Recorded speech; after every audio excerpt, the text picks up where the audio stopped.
Joey, we're taking a step away from the conspiracies and the UFOs, and we're going to go into the world of wildlife. Cryptids in particular. And we brought a special guest on for this. Alyssa, welcome to the Say What Again, Billy podcast. Thank you for having me. So we do a thing at work where I hope you enjoy it, the spooky walk. Oh my God, yeah. And you seemed really into it this year, and we talked, and I was like, you know what? We got to get her on the podcast for something. And this, we're talking kind of up your alley. We're talking cryptids. Mm-hmm. So before we get into that, let's start with where you work and what got you into your profession and how many years you have under your belt dealing with wildlife. Yeah, I'm a zookeeper at the Bronx Zoo in our mammal department, and I've been working there now for about 2.5 years.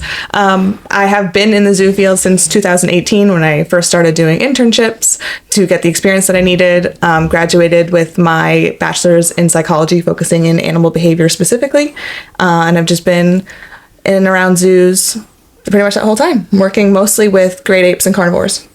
That means she can judge your behavior. Yeah. Well, we are all mammals. So, I guess.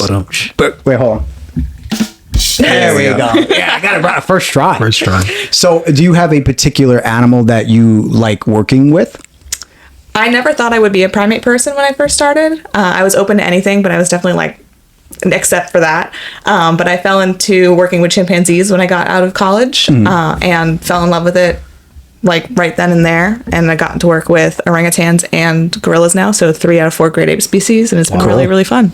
Wow. And the orangutans, they're like really, like, are they the smarter of the species? I would say so for sure. Yeah, because there's some videos out there where they're doing like extraordinary things and using like tools, like making tools to get. They say now that some of the great ape species are entering the Stone Age. Like we're actually witnessing them enter their their first technological step. You see that a lot with wild bonobos. Like they have been seen to use tools and sometimes walk upright and like hold their babies on their hips, it's crazy. Like humans do. We're witnessing evolution. It's real time. Yeah, it's wild stuff. So you are into the paranormal, yeah? Yeah. Okay. So you've heard of cryptids? Mm-hmm, for sure. Okay. So we'll start off with this. Which cryptid do you believe can actually exist before we list some of the cryptids that we have? I don't think I'd be shocked by Bigfoot if that turned out to be someone that existed. That was number 1 on our list. Yeah. You gotta touch Bigfoot. Yeah, gotta. And then like anything that's marine, I think has a really good possibility just because the ocean is so unexplored and massive, and we discover new things every time we dive down there that it wouldn't genuinely wouldn't surprise me if there is like a colossal kraken down there, like a giant squid. So go back to Bigfoot. What are the things that you hear from the TV shows and reading things online that ring a bell in your head and be like, yeah, I believe that because of your profession, like piecing things together? Yeah, I think when it comes to Bigfoot, like orangutans specifically in the great ape world, they're solitary animals versus the troop members of gorillas or chimpanzees. So it wouldn't shock me that there's another great ape equivalent that kind of like lives on their own and like lives in this secluded part of the world that we haven't seen. We just recently discovered a brand new subspecies of orangutan within the last 5 years. So that's crazy. Yeah, like we thought there was only 2, now there's a third. So wow, I didn't know about that. Yeah, so I think like I don't know. Primarily, where do orangutans live? Like, what is their natural They're over in Asia, like Sumatra. Okay. Yeah. So when you see the videos of Bigfoot, which now in the last 3 years are all AI. Like it's definitely AI. But there are some good ones out there, like the Patterson video, which I think came out to be completely fake now. Like but a classic, Yeah, it's a classic. But there are some other things out there, like the stories. I don't know if you've ever seen the show, These Woods Are Haunted. Have you ever watched that show? No, I haven't. So there's a show that I think it's on Travel, but you can definitely search it up on Discovery Plus. And there's a lot of stories. And the one story that everyone likes to tell that is they hear the forest go quiet. There's a potent smell. And I could speak from experience that there is a particular smell with primates. Definitely. But this one is really like pungent and smells bad. And then you see it for like out of the glimpse of your eye, and then sometimes it's aggressive and it tries to taunt you, and then like the next second it's gone. So what are your thoughts on that? I think that's behaviorally very similar to a lot of ape species too. You see it a lot when people are traveling in Africa and looking to see gorillas specifically, that they will bluff charge and try to kind of keep you further back. It's not always to be malicious or aggressive, but to protect their territory or their space. Yeah. And I've heard about that with Bigfoot and Sasquatch as well. And also like the rock throwing and things like that are pretty common from what I hear. It all sounds to me like an animal that's kind of just protecting its peace and protecting its territory. Which of the greater apes have similar, what's the word I can use? What are similarities to Bigfoot? The closest. I think gorillas seem pretty close, just with the way they puff their chest, fill their chest cavity with air so that they can create that like really loud noise.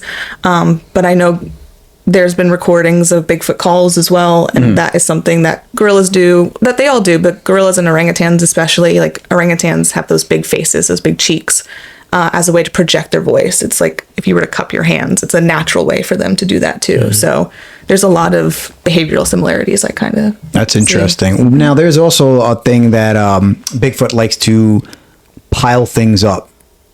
Put things into three, break tree branches into like an angle to let people know it's been there, or I guess to have the creature know that this is where I've been, or maybe let other creatures know.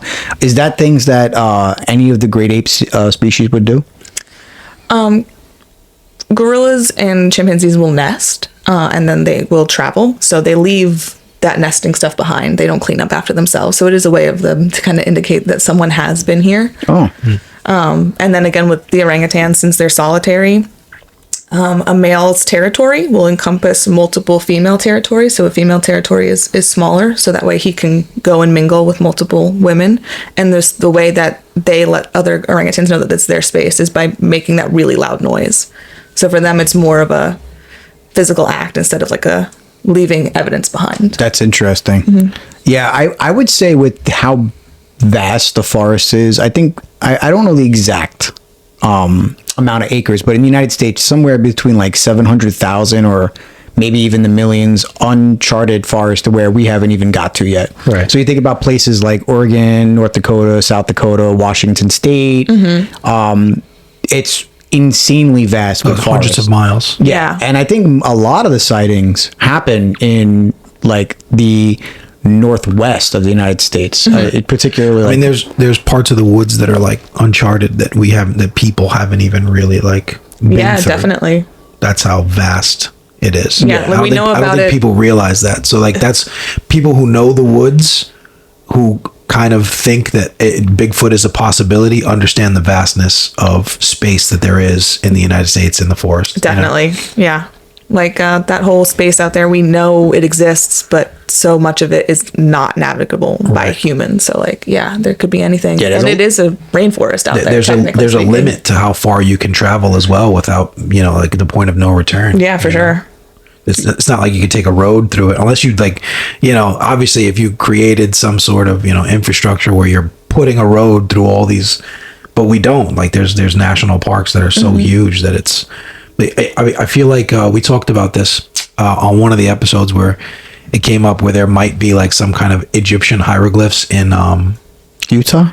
Is it Utah? Ohio or Utah or something? It's in the what are they called? Grand Canyon? Grand Canyon. Grand Canyon. Right. So the Grand Canyon's so vast that there are certain parts that are like off limits to humans where they're like, hey, don't travel past this because not because they're hiding a conspiracy, but because you could probably get lost and die because you're not going to be able to come back. Yeah, definitely. Like, especially like if you have limited resources, a horse is only going to take you so far before he keels over, So I agree. I think the vastness of we think we have everything covered in the United States, but we really don't. So there's a lot of like the Grand Canyon. There's probably depths of it that haven't got discovered. In the national park, there's probably parts of the parks that we don't even dare go to. Yeah. There's a lot of stories from park rangers that I like to read from time to time, whether it's on Reddit or YouTube. In that show, The Woods Are Haunted, there's a couple of stories from park rangers. Fresno, geography's bad here, California. They have a cryptid called the Fresno night crawler. Yeah, I've heard of those guys. And on one of the cams that are set up on the tree cameras, they caught this eerie looking thing. Now, at first, when I saw it, I was like, this is fake. It looked like someone, like one of those old mannequins with the fork across the wood that has the strings attached to it, going like this and controlling it. But then I watched the whole report, and I was like, they said that it's coming from a trail camera that the national park put up, and they do this purposely because they want to know what wildlife comes close to the trails. So this trail camera was on a trail that you could traverse. So they do that on purpose, like what wildlife's coming, what a wolf or bear, you know, they want to know, keep people in the loop for the next day. Like, hey, a bear was here or whatever. So the trail camera caught this image, and I'll pull up the video for YouTube purposes. And that was very interesting. This is in Fresno, whether it was in that park, that national park, or another different national park near there, they caught that. Now, are you familiar with the Fresno nightcrawler? I am, yeah. What now? You know how it looks. We're going from Bigfoot to that. I know. Your opinion. Do you know what the Fresno nightcrawler is? I've never heard of it. Do you have your phone on you? Yeah. Pull it out. Should take a look as me and They're cute. I have a soft spot for them. But to me, like the Fresno nightcrawler and the Flatwoods monster, that feels very alien almost. But I still think, like, I don't know, I've seen some of the It footage looks like and a stuff. little ghost in a sheet. Yeah. but there's a video, one of the popular video that you can pull up is from the trail cam in the national park, which makes it, you know, when I hear a story from a police officer about something spooky, Found a real image, guys. my mom can make that, literally. But when I hear a story from an official, you know, like they have this integrity about them. So you want to say that they're telling the truth. They're not going to ruin their reputation when they're wearing a shield or a paramedic or a firefighter. That, like, they go into, because even firefighters have stories. You know, they have stories of going into houses, like checking for gas leaks and stuff like that, and experiencing weird things, and houses like being eerie, you know. So you would expect, like, when law enforcement or someone like that stature tells a story, they're telling the truth. So For sure. those trail cameras are set up by park rangers mostly in the bigger national parks. So I would like to think the integrity is there from their stories. Yeah. Now, for the Fresno nightcrawler, we can think Bigfoot is like some type of ape species we might not know about. Right. What do you said that it could be alien, right? And it almost does feel a little bit more extraterrestrial. What Right? animal could match that possibly? Oh, man. Because I will ask you that tonight. Yeah, for I will sure. ask you, Bigfoot obviously could be an ape. Yeah. Right? Or something in the primate species. The Fresno nightcrawler. What would you, if you had to match it up to an animal that could look close to that? Or maybe the trail camera caught some of it. What could it be? I know. That's the thing, because it's bipedal and very tall. So the only very tall animal I can think of is obviously like a giraffe. Is it that tall, the Fresno nightcrawler? I thought they were tall, but I could be wrong. I thought they were like smaller. Oh, maybe. In stature. Maybe. I thought they were taller, but I So could if be way it was off. smaller, what would you say? I don't know. Maybe it could be some kind of crane or bird, something like that. But I could see that walk, because birds have a really they weird. kind of like. They do this little shuffle. I hope you're thinking of some cryptids that you can ask. I do. I have one. I know. Can I? It's probably not on the list. Can I? You 100% know who it is or what it is. Because you got some Latin in you, right? The chupacabra. Yeah. I know. yeah. It's so readable. Gotta play some Spanish music. I'm gonna cue it in. So Mark Anthony, and then we get sued. But okay, so we'll go with the chupacabra. That's a good one. You could give me 1,000 animals that you could think it is, and what your take is on that. From what I understand about the chupacabra too, it when it first started and people first started like thinking about it, it kind of seemed like reptilian, but descriptions kind of changed.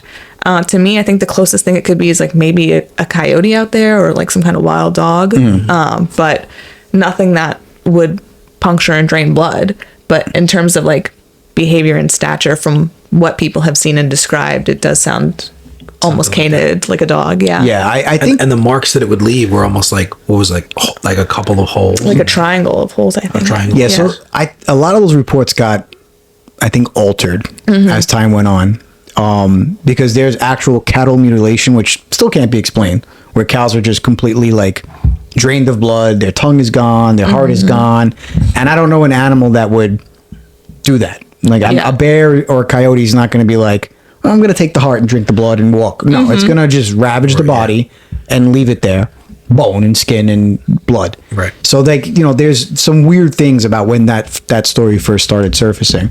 But I think in time I also read that it was odd that other animals hadn't picked those cows apart or would go near it. And animals, obviously, like there are some animals in the wild that are like scavengers, right? And they wouldn't go after those cows. They wouldn't touch them.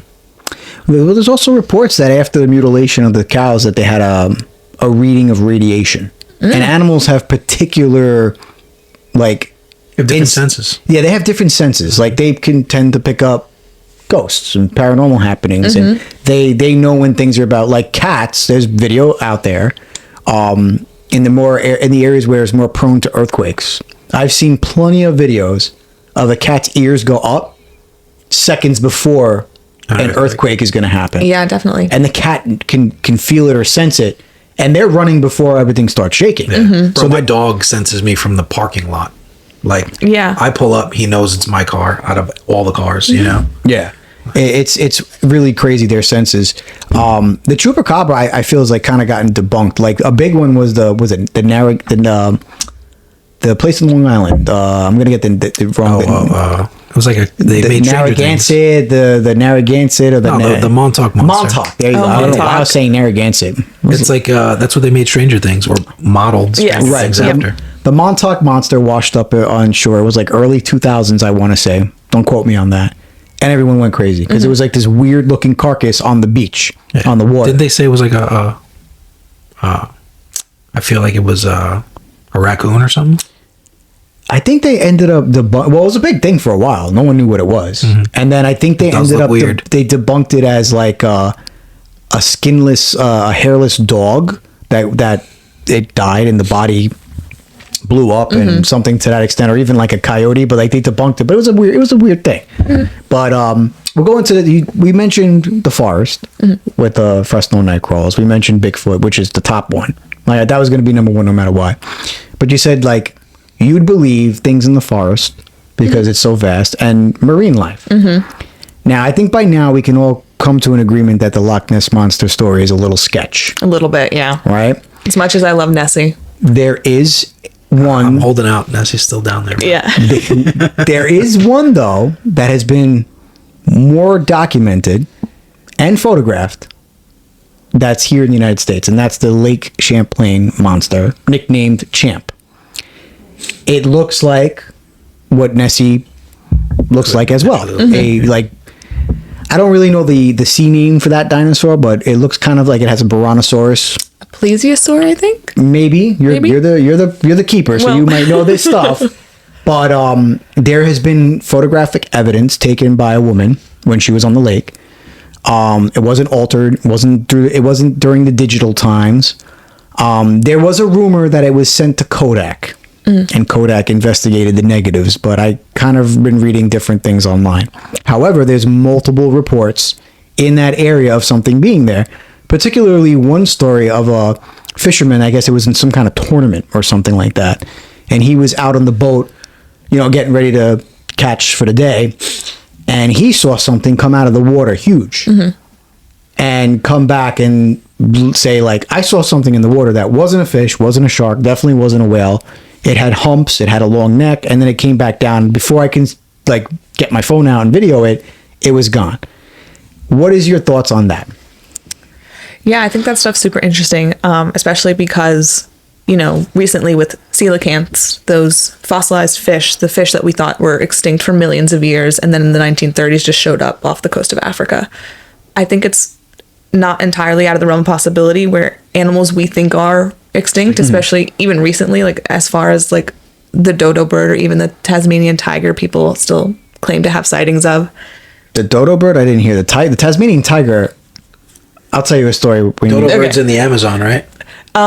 They're like on an island somewhere. I can't remember where, but they, lived on that island peacefully and had no natural predators. I know that They put the dodo bird in what's up. The closest relative to the dodo bird I know is the Nicobar pigeon. If I'm saying it wrong, I'm butchering it, but that's the closest relative to a pigeon. Nicobar pigeon. But I never heard of the dodo bird popping back up. The Tasmanian tiger, there was a show, Kratz Creatures. Now they're called Wild Kratts or the Kratz Brothers. Yes. They actually had a regular show that was not animated. And they'd go, and this is kind of how I learned some animal stuff. And during one episode, they were in Tasmania, showing other animals. And at the end of the episode, they set up a trail camera. And they pulled it at the end of the episode and watched it.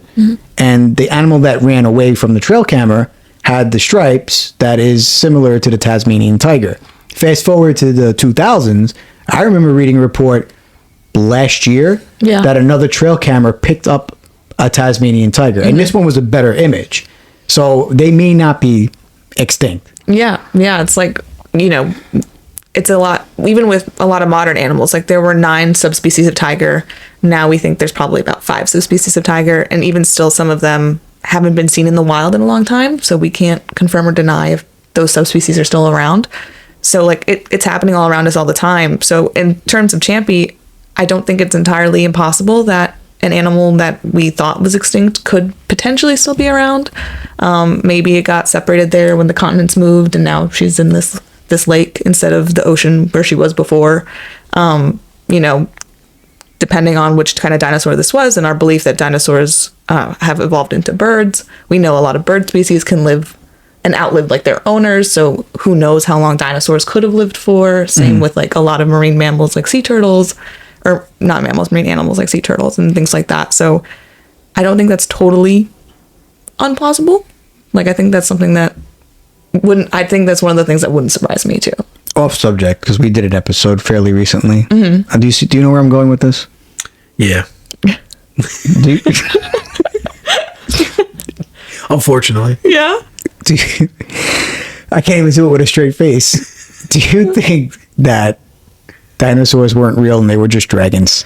Oh no, I think dinosaurs are real. Okay, no, I believe that there were dinosaurs too. I also do. We came to a conclusion that there might have been something walking around still when early human were walking around at some point. Yeah, but there was like a really big conspiracy theory rumbling in the last couple of weeks that there was no such thing as dinosaurs. So we did an episode about it. Nice. And we were like breaking down things, and when you mentioned dinosaurs and birds, and I was like, I'm going to ask this question. I gotta ask. Because there's some people that, believe like dragons. It wasn't dinosaurs, it was dragons. But like people think the world's flat. So we got to They're setting the timeline back for, modern humans always. Like I think they recently just set it back like another 300,000 years. So like anatomically modern humans, who knows how long we've been around. Yeah, for sure. I was listening to something the other day that said like, woolly mammoths we thought went extinct at a certain period of time, but there are native tribes from like North America that have seen them and told stories about these things. They've drawn them? Yeah, so it's like we thought they went extinct at a certain time period, but maybe they lived longer and we did cross paths with them. So I think anything's possible. Yeah, I'm a firm believer that, when we see things, we take notes to remember things, we take pictures to remember things. So back many years ago, that was their way. That was I'm gonna sketch this onto a cave, I'm gonna like write those it down. aliens that are on the where is it in Arizona? That's in Arizona. There's like these weird creatures / like humanoid looking beings that are drawn on the wall. Yeah, well, look at the ancient alien theorists go crazy with that. Yeah, he's definitely the Nazca lines.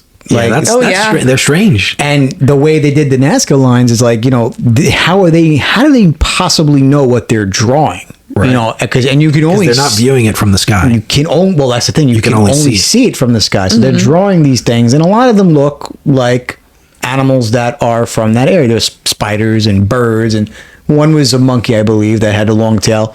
But then there was other ones that you couldn't pinpoint, and then they found more, and they actually found from aerial views that there's part of within the lines runways. It looks like runways, like something can land.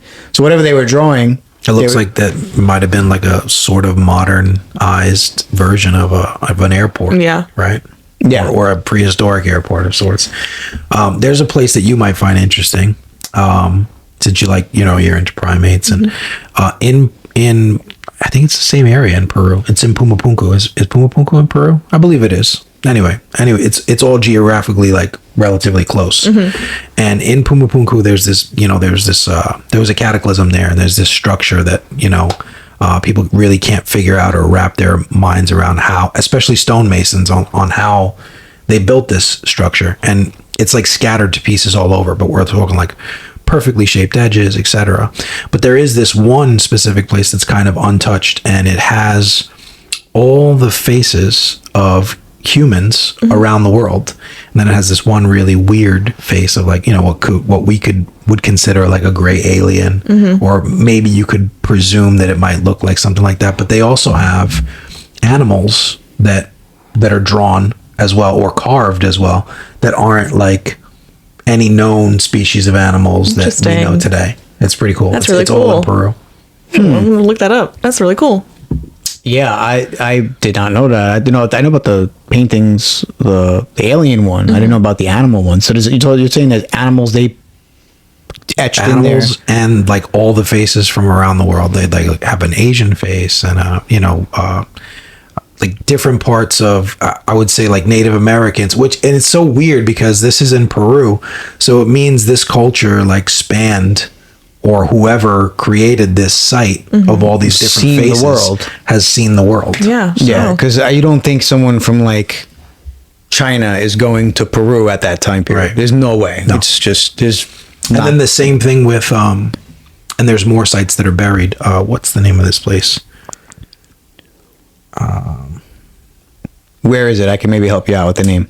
There's these stone pillars. It's kind of like Stonehenge, but it's in. It might be in South America as well. No, it's in Turkey.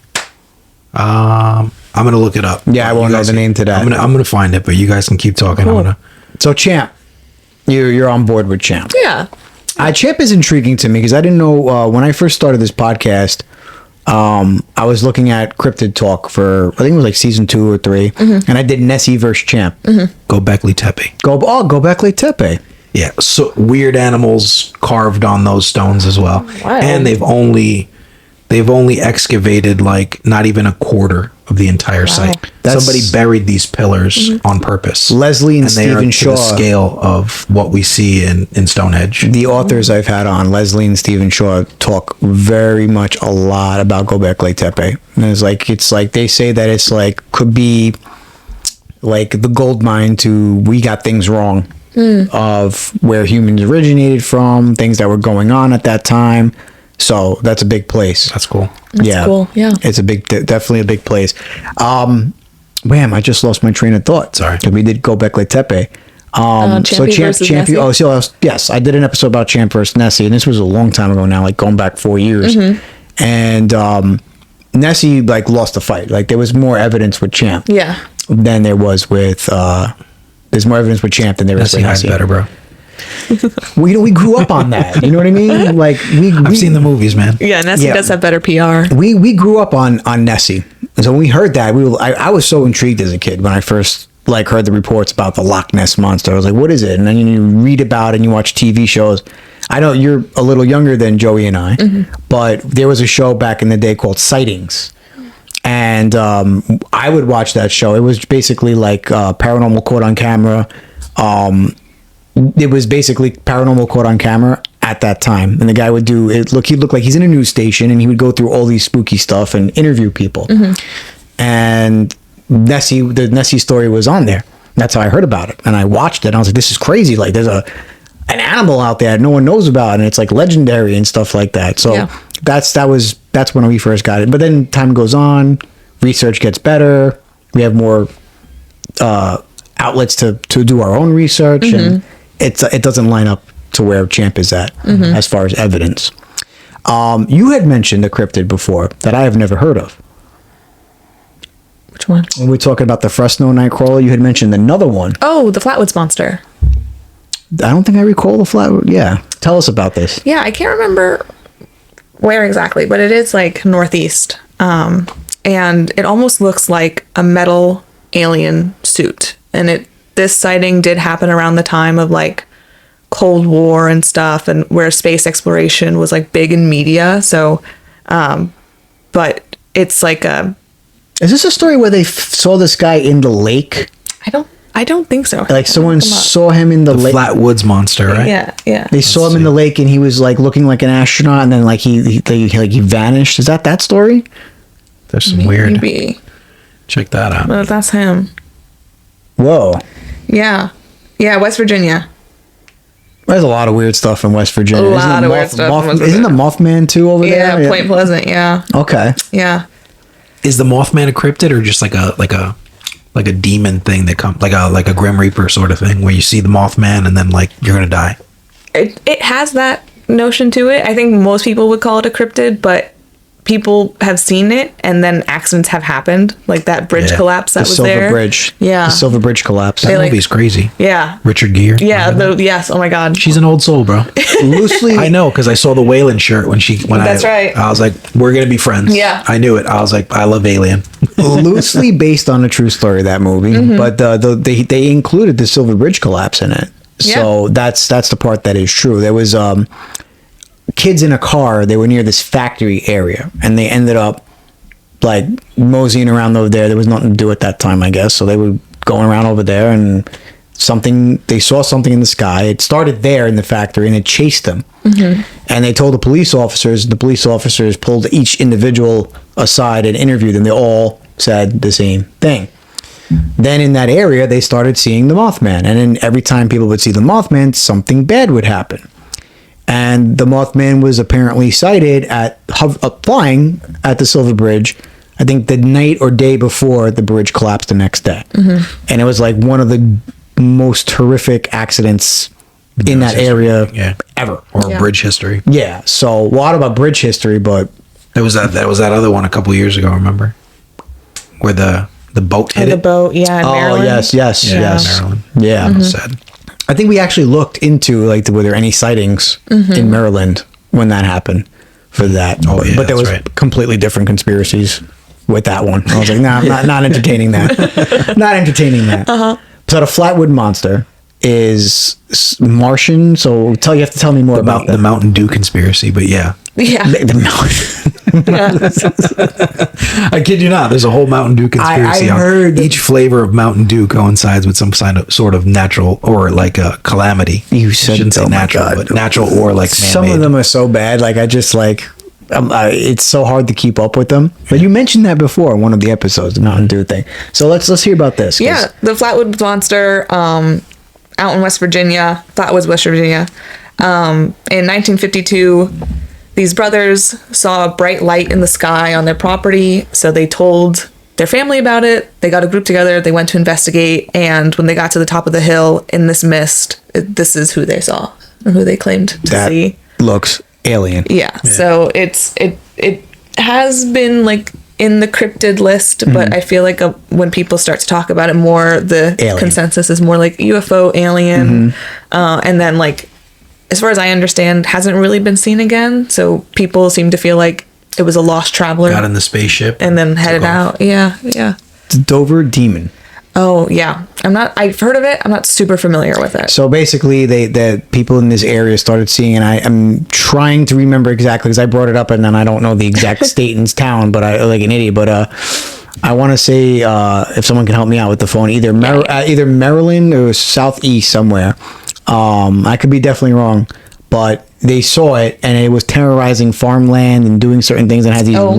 Massachusetts, there. So it's northeast, and they ended up running amok around the town or around the farmlands, and has these glowing red eyes, gray shaped alien type head. It does, yeah. Now I brought that up because it reminds me of a particular animal that you may be familiar with. Aye. Yeah, it does. Right? Yeah. And the eyes of an aye, which is a type of lemur in Madagascar, do you think the Dover Demon could have been some type of animal like that running around? And they don't talk about the Dover Demon anymore, but they have this particular look to them the eyes. Yeah, and you can kind of see it in the description of the Dover demon too. The Yeah. big eyes and the fingers and everything like that. And then the eyes actually have the lore to the people that live in that area that they're bad luck.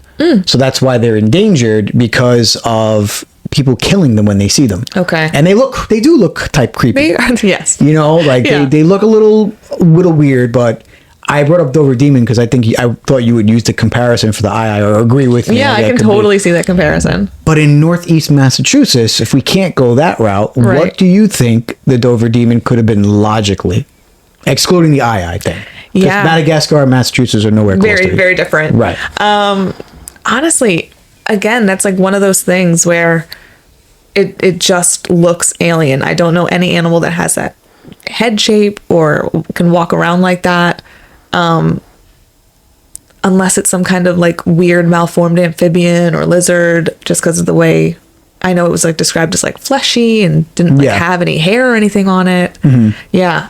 And then it would just like, I don't know how, I want to kind of see how big they described it to be too. Small. Not very big. Yeah.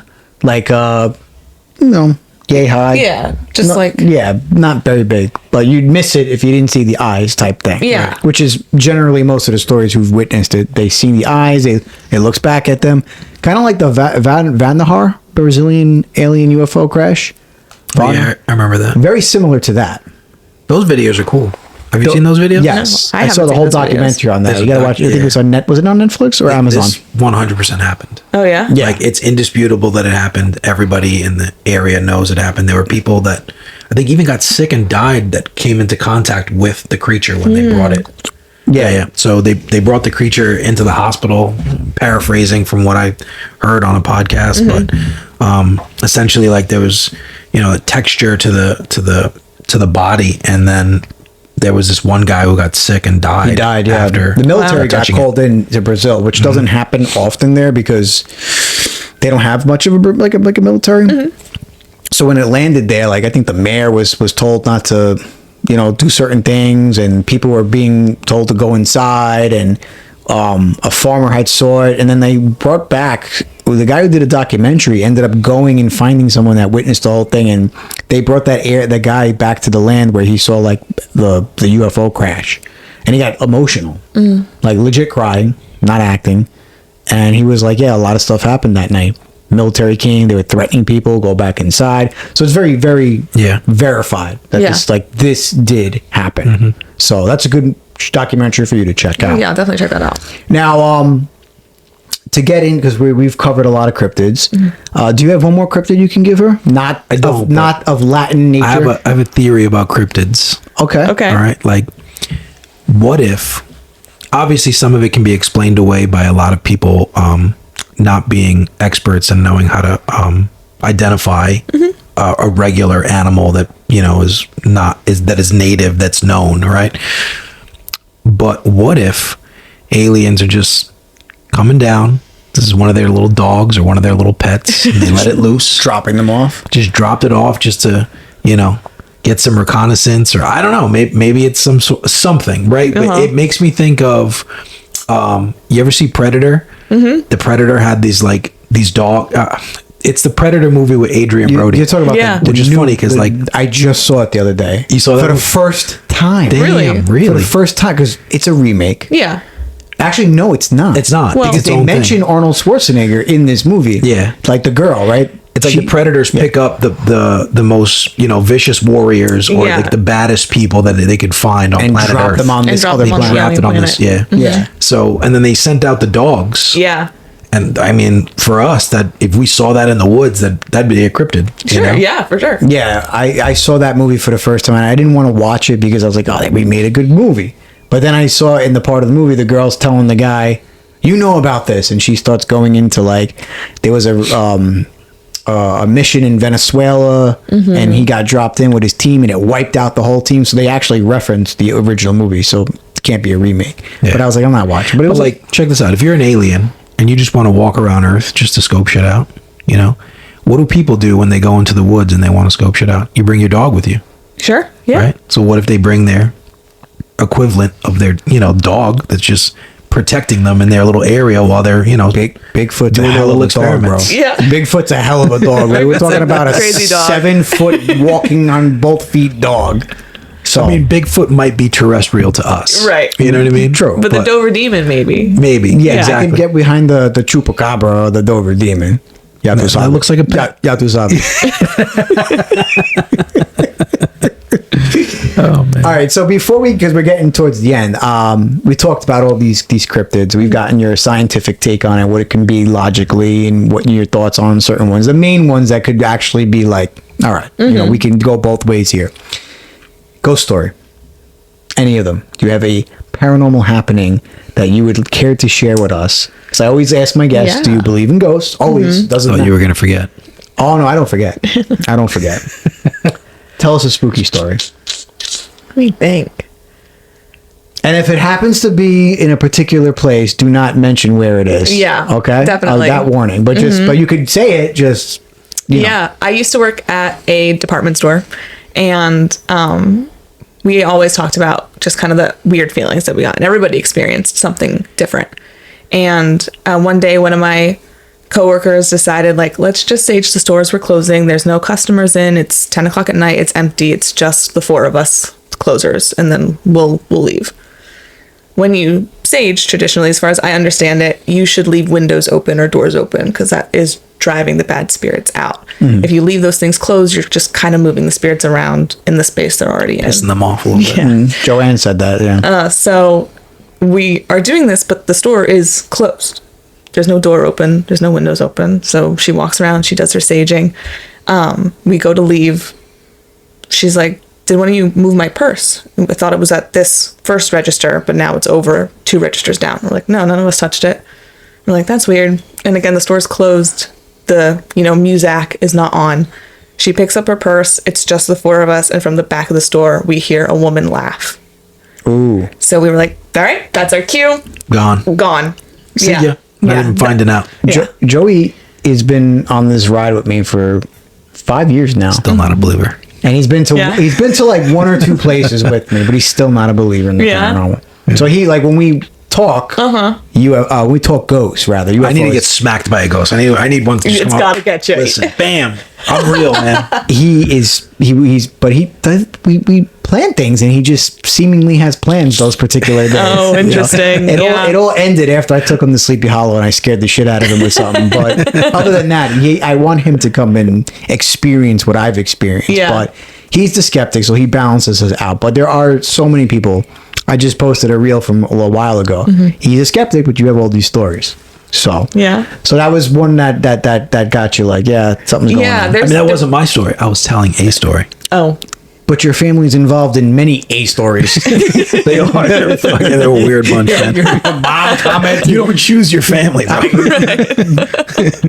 I guess this is true. Well, this is very true. But so I wanted to thank you for coming on. Yeah, thanks for having me. You have to come on an investigation with us. I would love to do that. I have a couple of like. Maybe we just got to keep the windows closed, sage the shit out of the place, stir it up in here really a little piss bit, them off a little bit, start calling them some Joey, names. we're not doing it here. You're going out to a place. We're going to the This guy's Lindsay. always trying to get me to go Always. somewhere. We're going to the Yeah. Lindsay Borden house soon. Oh. Okay, we're going to be staying there. So I'm letting you know. But we're going. Sick. I'm letting you know. We got some things coming out there. We are going to Clinton Road. I don't know if you heard about Clinton No. Road. Look Clinton Road up if you're interested in coming. We're going to have some female power in our group. Yeah, we're gonna have hell yeah. brains, because we don't have the brains. We're going to actually have brains telling us like, That's not a good idea. Yeah. that's not a good idea. He won't probably like be leaving the car on Clinton Road at night. But I had one friend when I first started this adventure. He came with me. His uncle lived over there. Okay.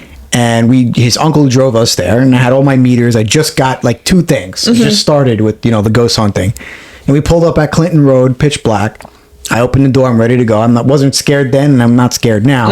I open the door. I look in the car. I'm like, "Come on, Tony. We're gonna go up. We're gonna check things out. All right." He looks at me and goes, "Nope." Pitch black. So that was the only time I went to Clinton Road. Nothing happened. Yeah. But now I know more, and now I know where to go. We're gonna go. So I want to see you on a pitch black road, the most haunted road gonna have to bring a flashlight. You can, we're gonna do that. Night vision, the whole nine. Most haunted road. Well, one of the most well-known haunted roads in the United States. That road and that story started the Weird New Jersey magazine. Ooh. So, just so you know.